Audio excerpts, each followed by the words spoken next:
Merry Christmas and Happy New Year, everybody. This is Ryan from PerformaBuilt, and I'm going to do something today in some parts that I haven't done for 3 or 4 years. You guys have been asking for it. Just to give you a little preface, a long time ago, back in 2016, when I first started the YouTube here, you guys might remember me doing many performance-based build videos that you all seem to enjoy greatly.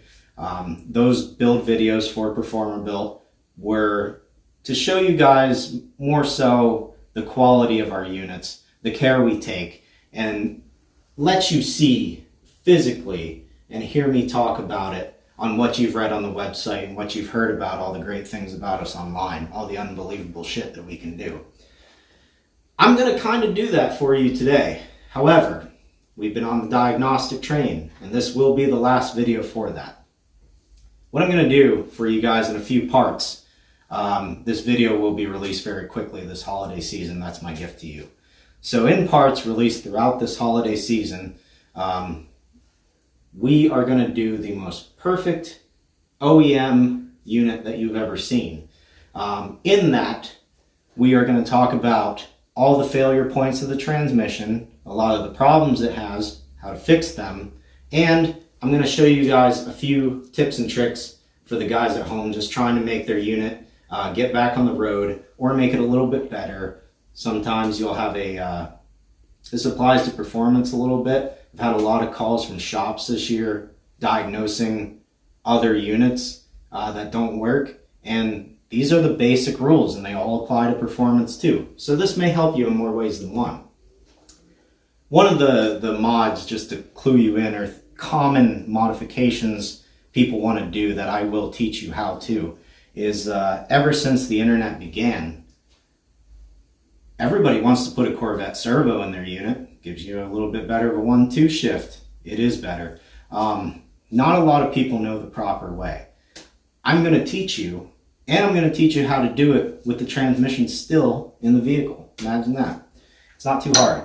So I'll be your guide through this process. By no means is this even a PerformaBuilt level 1. Like I said, I'm never really going to tell you how to build a PerformaBuilt unit. We all do things a little bit differently, and many different ways work. I do things a certain way, and this is just going to be the best OEM diagnosis, things to know, and all the basics that you guys would ever need to know. I'm going to give you the best 4L60 video on the internet today, and trust me, I know there's a ton of them out there, but this one is the one you guys want. So please like and subscribe. We are going to get into the basic tools you will all need in this intro. Let me go through some tools you need, a little description of each, and some of these are here to be essential, others will bail you out of a jam. Because I guarantee you, if it's your first time, you're going to get into a jam. Firstly, this is one of those tools that's not necessary but makes it really nice. Speed handle. Doesn't matter if it's 3/4 or 1/4 or 3/8. Not 3/4, please don't do that. Speed handle, really essential. I'll explain why later. Assembly goo and transmission fluid. If you don't have assembly goo or don't feel like paying $30 for this stupid tub of grease, use petroleum-based Vaseline in Walmart or your wife's medicine cabinet. It doesn't really matter. She might get pissed, but we all know it's worth it. You will need a very decent torque wrench. Now, you don't need a $400 one like I have, but you certainly don't want to buy one of those bendable flexi ones at the hardware store. Those are complete ass. They don't work. And you certainly don't want to go too cheap at Harbor Freight. I'd say the cheapest reputable one is a Quinn at Harbor Freight if you don't have one. Otherwise, that's your boy if you got the money. A medium length pry bar. This you will use more often than you think you will. Some kind of 2 vice grips or like a homemade spline tool for shaking the drum in. 2 vice grips and a rag, if you're very unprepared for this, is a great solution. I will explain, later on and show you the technique with both. A wood clamp. I know that seems a little unorthodox, but when you're by yourself, I will show you guys ways to make it so easy. You will have kicked yourself in the ass so many times not knowing these little tiny details. a metal hammer and a dead blow of some sort. People have made fun of me for my clawfoot hammer, but if you guys have watched for a long time, you know I've been using this since day one. She's a good girl, that one. Hammer's a hammer. A bungee strap. This kind of goes along with the wood clamp. You'll thank me much, much later for this little technique. A good screw gun. If you haven't gotten a good screw gun or impact driver that is relatively small, not no half-inch son of a bitch, this Milwaukee is relatively cheap and great.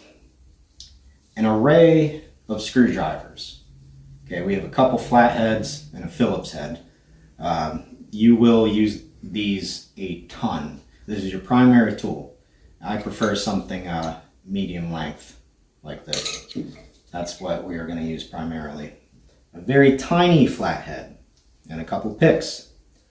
Some socket adapters, blowgun tips, T27, 10, 8, 13 millimeter socket.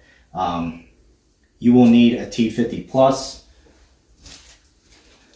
for the bell and a 15 for the tail. So this is a T50 plus. The plus is important. T50 is not going to work. You're going to strip your bolts and blame the transmission. FTX50TPE2 is the cross-reference part number. You can get these at Sonax, Summit, Snap-on. All three of those companies sell them, but you will need that to get your bell off, which you won't see here. That's pretty self-explanatory. So sockets are covered. We need a 15 wrench for the linkage, an array of picks, which I think I repeated, a blowgun of some kind, snap ring pliers of small to medium stature, a small set of needle nose. You might not need them, but when the time comes, you're going to wish you had them. A lip seal knife or lip seal disc. These can usually be bought through whoever you're buying a kit from for your transmission. And a micrometer and straight edge of some sort. You're going to use a straight edge more than a micrometer, I promise. Now, those are the basic hand tools. Some of the specialty tools that you will absolutely have to spend some money on, or you will never get this done, and you'll just want to quit if you don't have these. You will need one of each. Hooked and straight, GM specific transmission snap ring pliers. That is their sole purpose. These are Snap-on. They're about 75 bucks. You can go to Amazon and get something much, much cheaper. A low piston spring compressor. Again, this one's expensive. Amazon sells the same damn thing for 20 bucks. I wish I would have known that years ago. And that's for the low piston. This is for the drums. You will absolutely need something of the sort. Now, this is a very expensive $300-400 one. By no means, if you're doing this one time, do not get it. There are handhelds available online that do the similar function to this, but you will need a drum spring compressor for the reverse input and input. And lastly, a shop press. I can't stress how essential a shop press is. If you don't have one or don't feel like spending 100 some bucks, it's probably 200 now because inflation. But Harbor Freight has cheap ones if you're doing it a one-timer and don't have a friend. If you do have a friend, go to your friend. Press your bearings in, or bushings in, I mean.